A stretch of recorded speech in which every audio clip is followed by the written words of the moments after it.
तो देखिए question number 4 किस प्रकार से बनेगा। एक्सरसाइज 2.2 का क्लास 8 का।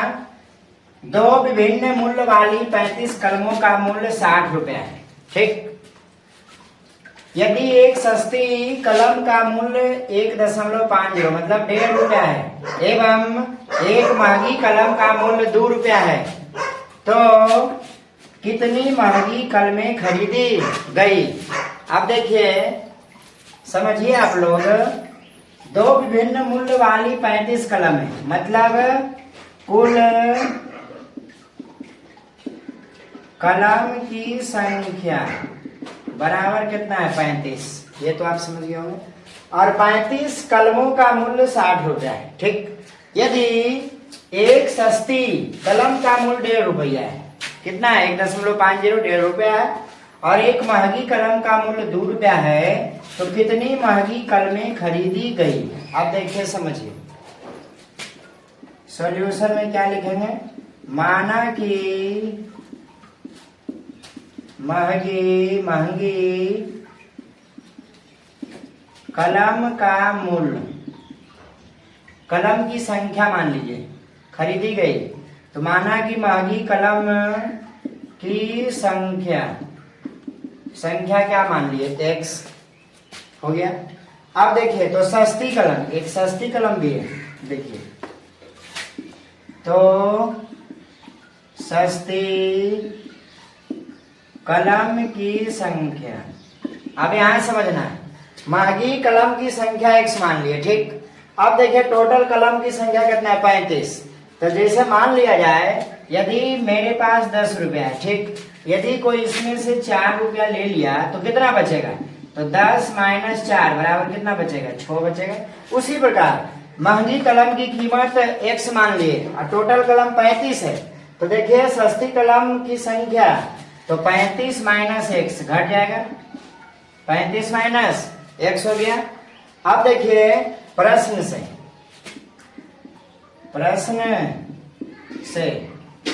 क्वेश्चन कह रहा है एक सस्ती कलम का मूल्य 1.5 रुपया और एक महंगी कलम का मूल्य 2 रुपया है। तो देखिए महंगी कलम का मूल्य संख्या क्या माने x, तो देखिए 2 गुना x हो जाएगा, गुना हो जाएगा, प्लस उसके बाद सस्ती कलम 35 - x और एक कलम का दाम कितना है 1.5 रुपया। देखिए 1.5 से गुना कर देंगे 1.50 से, बराबर कुल मूल्य कितना है 60 रुपया। मतलब महंगी कलम की संख्या x माने थे तो एक कलम के दाम 2 रुपया है तो 2 गुना x हो जाएगा।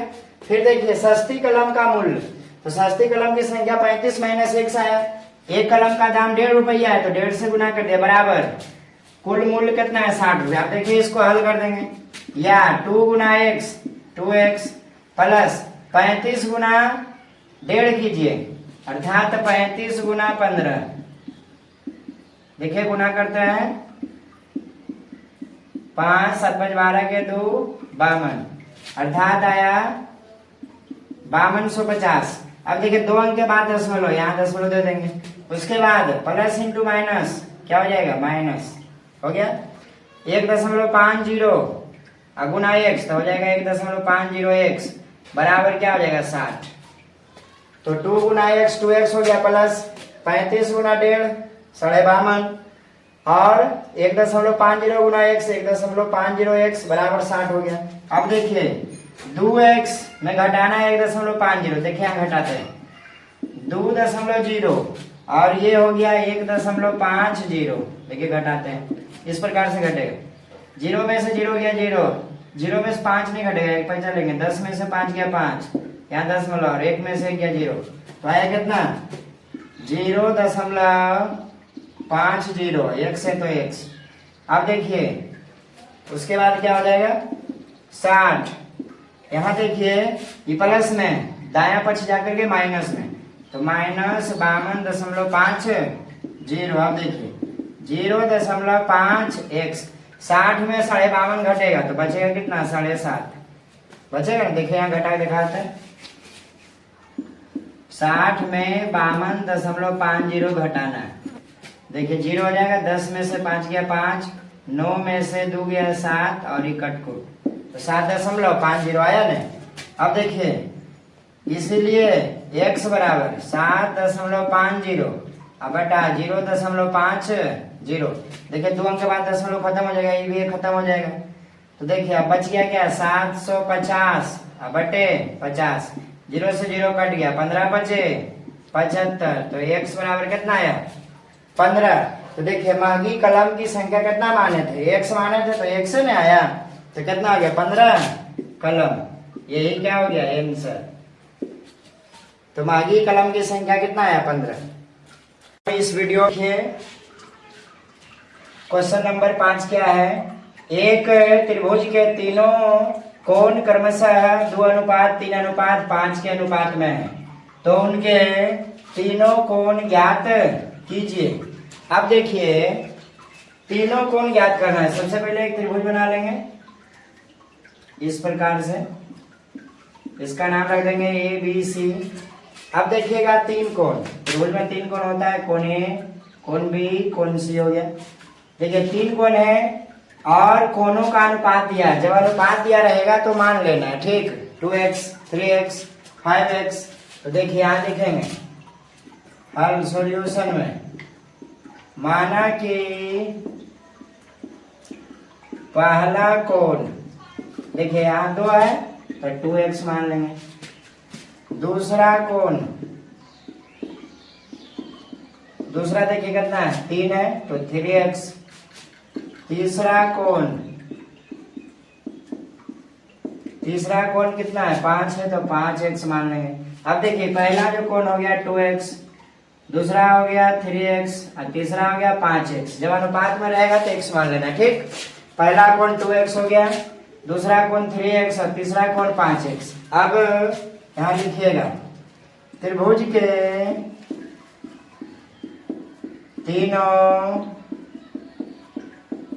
कोणों का योगफल 180 डिग्री होता है, ठीक। तो त्रिभुज के तीनों कोणों का योगफल कितना होता है, 180 डिग्री। अब देखिए तो कोण कितना है बोलिए, पहला कितना है 2x है तो 2x लिख देंगे, प्लस दूसरा कितना है 3x तो 3x, प्लस 5x। तीनों कोणों का योग कितना होगा, 180 डिग्री हो गया। अब देखिए इसको जोड़ेंगे, 3 2 5 5 5 10 x बराबर कितना हो जाएगा, 180 डिग्री।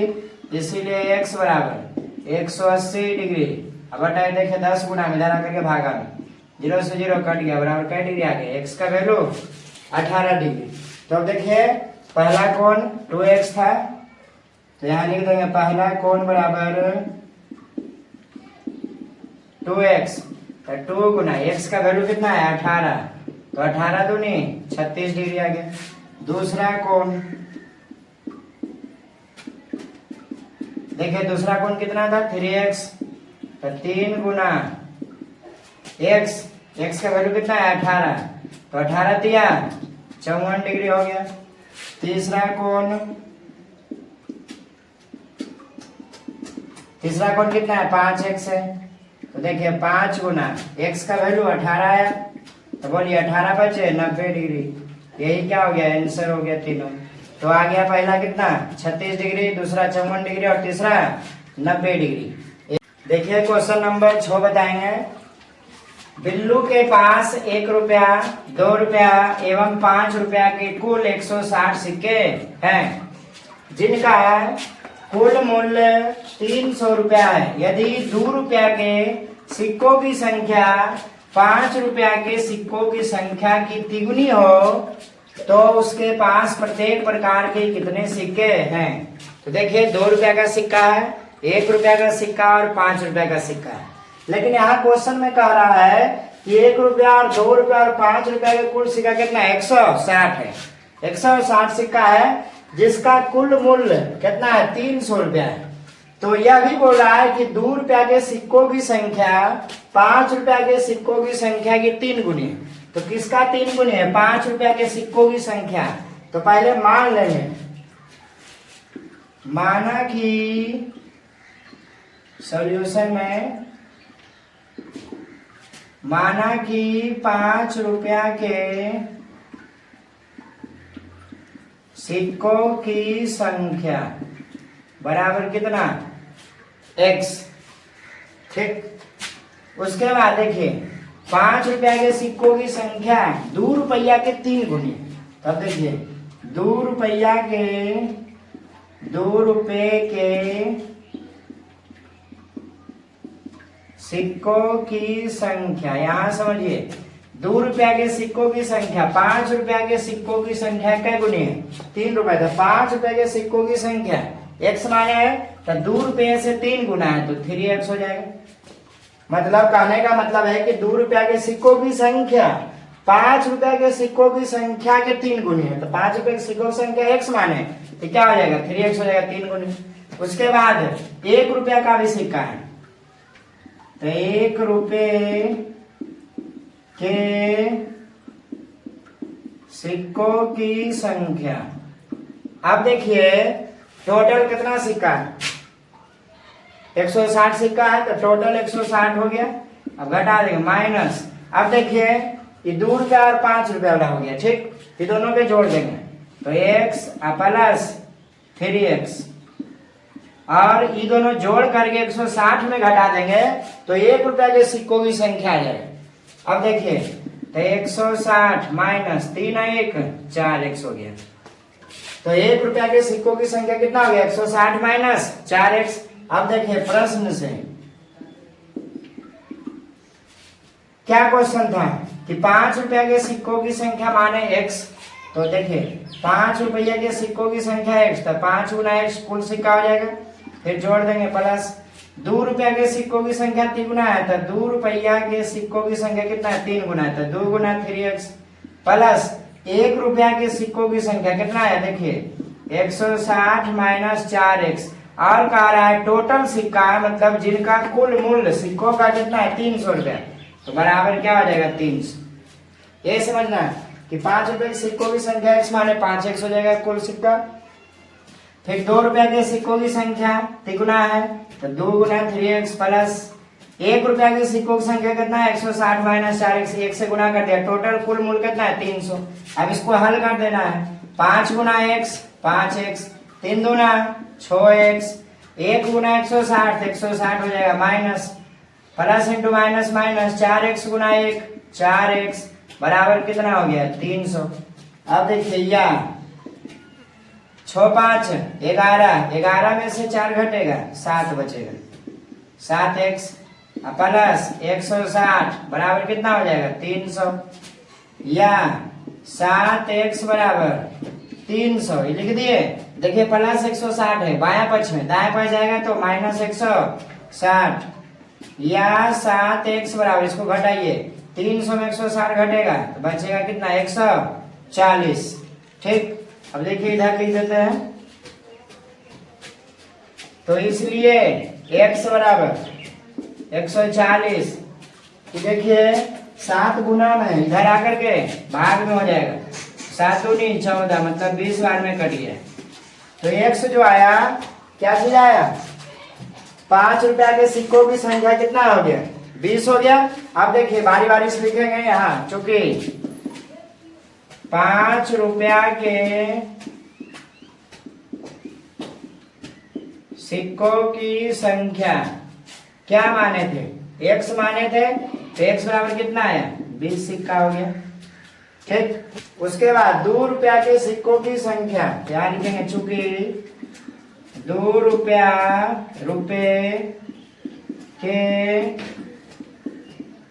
सिक्कों की संख्या तो देखिए कितना था तिगुना था 3x तो 3 गुना x का कितना है x का वैल्यू 20 यहाँ 20 रख देंगे तो 20 दिया 60 सिक्का आ गया 2 रुपया वाला। फिर 1 रुपया के सिक्कों की संख्या चूंकि 1 रुपये के सिक्कों की संख्या आप लोग देखिए क्या 160 माइनस 4x यहाँ लिख देंगे तो 160 माइनस 4 अगुना देखिए x का वैल्यू कितना आया था 20 यहाँ 20 रख देंगे तो 160 माइनस 20 चौके 80 बराबर 160 में 80 घटेगा 80 सिक्का। ये क्या हो गया आंसर एक 80 आया एक 60 आया और एक 20 आया। अब देखिए किसी का मन कर रहा हो 1 रुपया वाला पहले लिख देंगे तो लिख सकते, कोई दिक्कत है नहीं है। तो ये हमारा क्या हो गया आंसर। तो देखिए क्वेश्चन नंबर 7 बताते हैं, एक्सरसाइज 2.2 का क्लास 8 का। पिता ने अपने 3 संतानों के बीच अपनी संपत्ति का बंटवारा 1:2:3 के अनुपात में करता है और अपने लिए 1 लाख रुपया रखता है। यदि उसकी कुल संपत्ति 2.5 लाख 2.5 लाख रुपया की हो तो प्रत्येक संतान को हिस्से के रूप में क्या मिला। अब देखिए आइए समझते हैं। टोटल संपत्ति 2.5 लाख रुपया, ठीक, और पिताजी अपने लिए 1 लाख रुपया रख लेते हैं।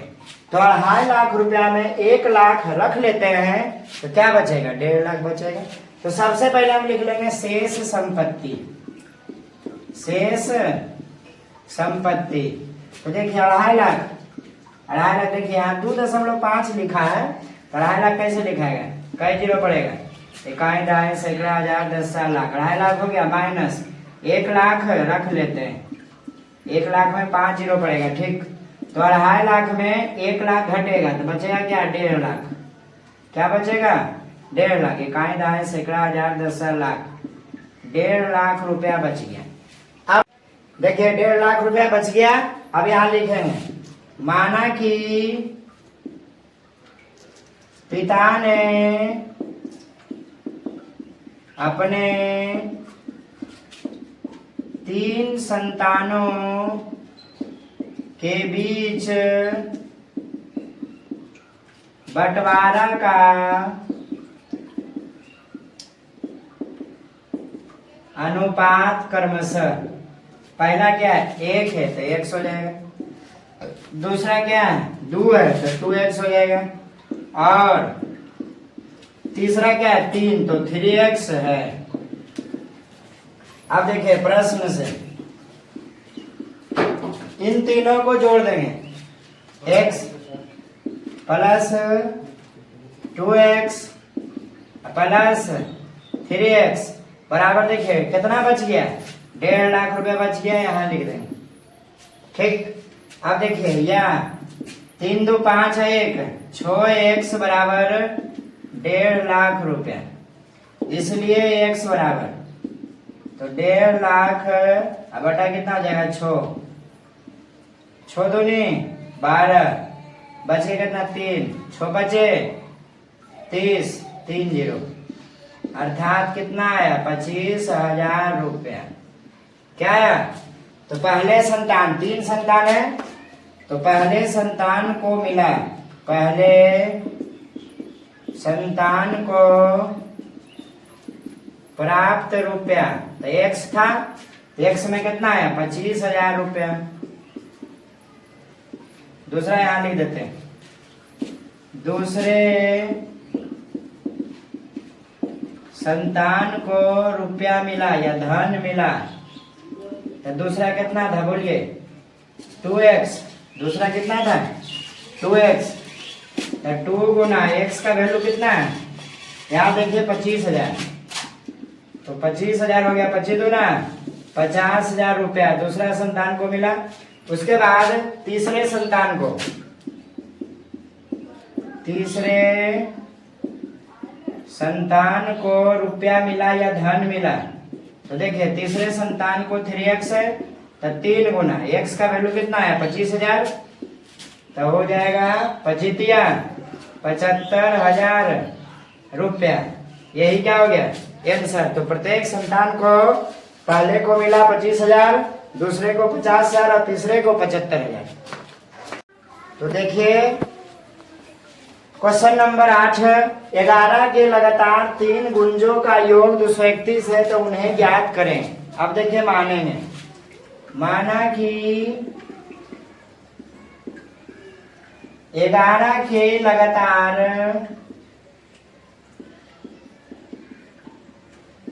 3 गुणज क्रमशः,